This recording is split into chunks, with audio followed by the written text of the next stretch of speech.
కాకినాడ జిల్లా Tuni RTC driver Lovaraju మంత్రి నారా లోకేష్ ను కలిశారు. తన సస్పెన్షన్ రద్దు చేయించి విధుల్లోకి తీసుకునేలా చొరవ చూపించిన లోకేష్ కు కృతజ్ఞతలు తెలిపారు లోవరాజు. విధి నిర్వహణలో ఉండగా దేవర సినిమాలో పాటకు డ్యాన్స్ చేసి లోవరాజు సస్పెన్స్ కు గురైన సంగతి తెలిసిందే. డ్రైవర్ యోగక్షేమాలు అడిగి తెలుసుకున్న మంత్రి లోకేష్ అన్ని విధాలా అండగా ఉంటానని భరోసా ఇచ్చారు. ఏపీ మంత్రి నారా లోకేష్ ను కాకినాడ జిల్లా తుని ఆర్టీసీ డ్రైవర్ లోవరాజు కుటుంబంతో వెళ్లి కలిశారు. తన సస్పెన్షన్ ను రద్దు చేసి తనను తిరిగి విధుల్లోకి తీసుకునేలా చొరవ చూపించిన మంత్రిని కలిసి ధన్యవాదాలు తెలిపారు. లోవరాజు తనను కలవడంపై మంత్రి లోకేష్ ట్వీట్ చేశారు.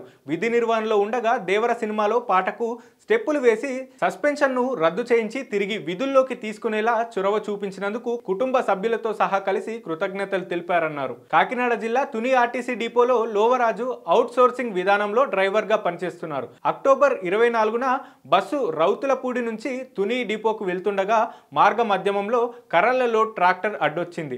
చిన్న రోడ్డు కావడంతో బస్సు వెళ్లలేని పరిస్థితుల్లో బస్సును నిలిపివేశారు. ఈలోగా ప్రయాణికులకు వినోదం పంపించడానికి సరదాగా కాసేపు దేవర సినిమాలో పాటకు డ్యాన్స్ చేశారు. ఇది కాస్త ఓ యువకుడు వీడియో తీయడంతో వైరల్ అయింది. సోషల్ మీడియాలో డ్రైవర్ లోవరాజు డ్యాన్స్ ను చూసి మెచ్చుకున్నాను. ఈ సందర్భంగా లోవరాజు యోగక్షేమాలను అడిగి తెలుసుకున్నాను. అన్ని విధాలా అండగా ఉంటానని చెప్పాను అంటూ ట్వీట్ చేశారు. కాకినాడ జిల్లా తుని ఆర్టీసీ డిపోలో లోవరాజు అవుట్ సోర్సింగ్ విధానంలో డ్రైవర్ గా విధులు నిర్వహిస్తున్నారు. అక్టోబర్ 24న ఆర్టీసీ బస్సు రౌతులపూడి నుంచి తుని డిపోకు బయలుదేరింది. కానీ మార్గ మధ్యమంలో కర్రల లోడ్ అడ్డు రావడంతో ఆ రోడ్డు చిన్నది కావడంతో బస్సు ముందుకు వెళ్లలేని పరిస్థితి ఏర్పడింది. దీంతో డ్రైవర్ లోవరాజు బస్సును రోడ్డు పైన నిలిపివేశారు.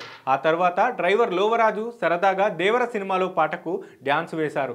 ఒక వ్యక్తి దీన్ని వీడియో తీసి సోషల్ మీడియాలో అప్లోడ్ చేయడంతో బాగా వైరల్ గా మారింది. డ్రైవర్ లోవరాజు డ్యాన్స్ వీడియోను మంత్రి లోకేష్ కూడా చూశారు. ఆయన్ను మెచ్చుకుంటూ ట్వీట్ కూడా చేశారు.